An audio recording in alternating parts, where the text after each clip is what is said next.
Olá, meu nome é Anelisa Naku Jardim e fiz parte do projeto de iniciação científica intitulado Resposta Cardiovascular e Autonômica após uma única sessão de exercícios resistidos com restrição de fluxo sanguíneo em idosos hipertensos, juntamente com os alunos Rebeca Caroline Fagundes e Paulo César Pinto Leal.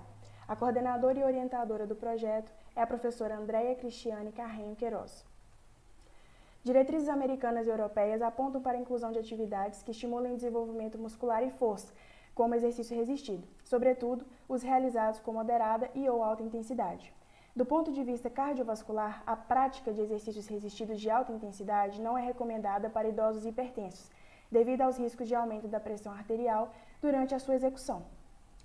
Estudos demonstraram que os exercícios resistidos de baixa intensidade com restrição de fluxo apresentaram um efeito hipotensor após o treinamento.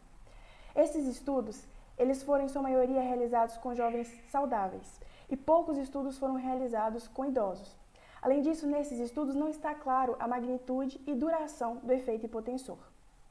O objetivo do presente estudo é comparar os efeitos agudos do exercício resistido realizado com restrição de fluxo e sem restrição de fluxo sanguíneo sobre a pressão arterial e frequência cardíaca de idosos hipertensos medicados. O estudo foi aprovado pelo Comitê de Ética e Pesquisa da Universidade Federal de Juiz de Fora e antes do início do estudo, voluntários receberam informações sobre todos os procedimentos, prováveis riscos e desconfortos do método de treinamento, bem como seus possíveis benefícios da pesquisa. Os voluntários assinaram um termo de consentimento livre e esclarecido, os quais poderiam desistir da pesquisa a qualquer momento, tendo a liberdade de retirar seu consentimento sem precisar dar explicações. Além disso, os voluntários terão salvaguardada a confidencialidade, sigilo e privacidade de seus dados, sendo que sua imagem e nome não serão divulgados em momento algum.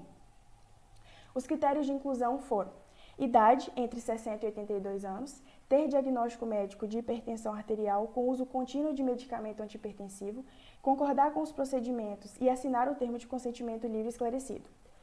Os critérios de exclusão foram apresentar pressão arterial sistólica ou diastólica de repouso superior a 160 por 105 mm de mercúrio em qualquer etapa, utilizar medicamento antihipertensivo que seja beta-bloqueador, verapamil ou ditiazem, ter obesidade grau 2, ter diagnóstico de doença cardiovascular, de diabetes e lesão de órgão-alvo, apresentar sintomas sugestivos de presença de doença cardiovascular, não ter liberação médica para a prática de atividade física, ter praticado treinamento físico resistido nos últimos 6 meses e não realizar alguma das etapas do protocolo experimental.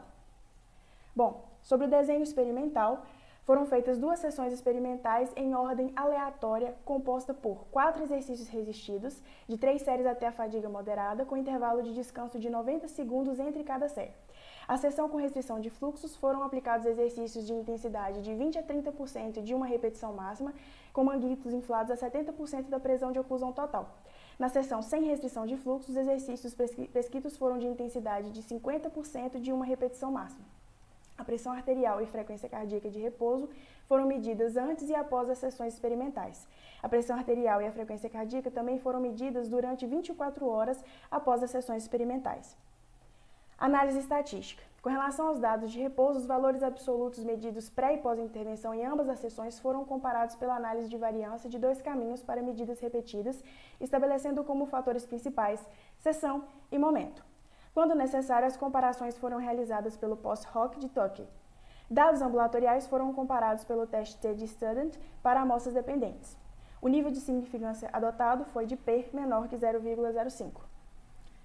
Os resultados para os dados em repouso foram que, em comparação com os valores de pré-intervenção, houve um aumento da pressão arterial sistólica, diastólica e média em ambas as sessões experimentais, com maior aumento na sessão com restrição de fluxo.